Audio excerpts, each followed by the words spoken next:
So somehow between 1998, when I got married, and today, all sorts of weird things have happened. And somehow pursuing marriage has become really, really difficult. It used to be pretty easy.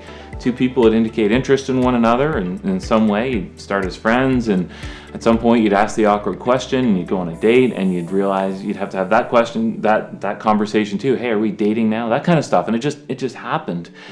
Somewhere along the way, and probably Josh Harris has something to do with this, with I Kiss Dating Goodbye, somehow it became really, really complicated. And the patriarchy movement came along with this idea that you needed to do courtship, that was the right way to date. Then you started hearing people talk about dortship, which was some weird dating, courting hybrid, and it just became really, really difficult.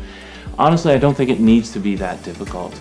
I think a guy and a girl who are single can indicate interest in one another, start doing casual things together, and eventually simply end up having that conversation. Are we dating now? I really like you. Can we progress? Things are more difficult than they need to be. So as Christians, I think we just need to kind of break it down and make it simple again. Allow people the freedom to get to know one another in casual settings, and then progress from there into a dating relationship, and from there to marriage.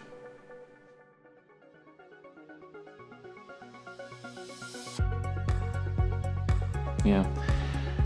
Well, I think you've got to understand that Satan's great desire for a couple is that they would have as much sex before they get married as possible, and as little as possible after they get married, right? That's his great desire. He wants couples to bring all sorts of baggage into marriage, to do all sorts of regrettable things, accumulate all sorts of baggage, and then have to deal with that in marriage. And many couples will attest that they now regret what they did before they were married, because the consequences do add up. God doesn't just let us sin and just get away with it, right? We often bring those consequences into marriage, and I think often those consequences we deal with are of the actions we took, the sins we committed in that dating stage. So how do you avoid committing sexual sin? How do you remain pure? I think a couple things are in play. First, find a scriptural basis for purity, and many people find it in different places. I think it's helpful to go to 1 Timothy and to just see Paul's breakdown there of treat younger women as sisters, older women as mothers, in absolute purity. So it gives us this breakdown of, if she's not your wife, she's either your sister or your mother. So until you're actually married, then she becomes your wife. And then you can relate to her as a wife, which includes, of course, a sexual relationship. Until that stage, you must treat her as a mother, treat her as a sister. And of course, you would never commit any kind of sexual deed with a mother or sister. You treat them with absolute purity. So use that basis, find other things in Scripture that just lay down the challenge. And don't assume that you'll be the one couple, the one person who never struggles in this way.